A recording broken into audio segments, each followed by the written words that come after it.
Mateo, ikawalo na kabanata. At nang siya'y bumaba mula sa bundok, ay sinundan siya ng lubhang maraming tao. At narito, lumapit sa kanya ang isang ketongin, at siya'y sinamba, na nagsasabi, Panginoon, kung ibig mo, ay maaaring malinis mo ako. At iniunat niya ang kanyang kamay, at siya'y hinipo, na nagsasabi, Ibig ko, luminis ka. At pagdakay, nalinis ang kanyang ketong. At sinabi sa kanya ni Jesus, Ingatan mo huwag sabihin kanino man, kundi humayo ka, pakita ka sa saserdote, at ihandog mo ang alay na ipinag-utos ni Moises, na bilang patotoo sa kanila. At pagpasok niya sa Capernaum, ay lumapit sa kanya ang isang senturyon, na sa kanya ay namanhik, at nagsasabi, Panginoon, ang aking alila ay nararatay sa bahay, lumpo at lubang nahihirapan. At sinabi niya sa kanya, Paroroon ako, at siya'y aking pagagalingin. At sumagot ang senturyon at sinabi, Panginoon, hindi ako karapat-dapat na ikaw ay pumasok sa ilalim ng aking bubungan. Datapwat, sabihin mo lamang ang salita at gagaling ang aking alila, sapagat ako rin naman ay taong nasa ilalim ng kapamahalaan, na may nasasakupan akong mga kawal. At sinasabi ko rito, Yumaong ka, at siya yumayaon. At sa isa, Halika, at siya'y lumalapit. At sa aking alipin, Gawin mo ito, at kanyang ginagawa. At nang marinig ito ni Jesus, ay nagtaka siya, at sinabi sa nagsisisunod, Katotohanang sinasabi ko sa inyo, na kahit sa Israel man, ay hindi ako nakasumpong ng ganito kalaking pananampalataya.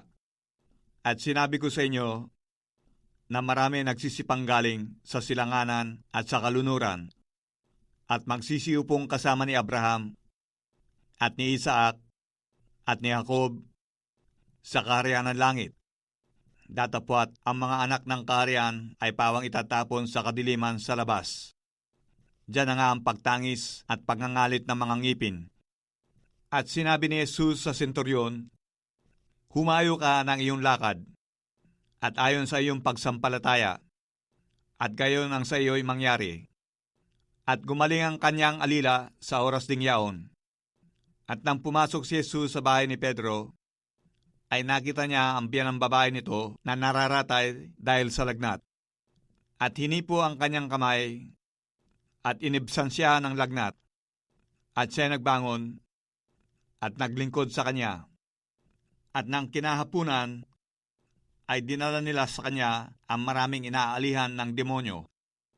At pinalayas niya sa isang salita ang masasamang espiritu at pinagaling ang lahat ng mga may sakit, upang matupad ang sinabi sa pamamagitan ng propeta Isaias na nagsasabi, Siya rin ang kumuha ng ating mga sakit at nagdala ng ating mga karamdaman. Nang makita nga ni Jesus ang lubhang maraming tao sa palibot niya, ay pinag-utos niyang tumawid sa kabilang ibayo. At lumapit ang isang eskriba, at sa kanya ay nagsabi, Guro, susunod ako sa iyo saan ka man pumaroon. At sinabi sa kanya ni Jesus, May mga lunga ang mga sora, at may mga pugad ang mga ibon sa langit. Datapwat, ang anak ng tao ay walang kahiligan ang kanyang ulo.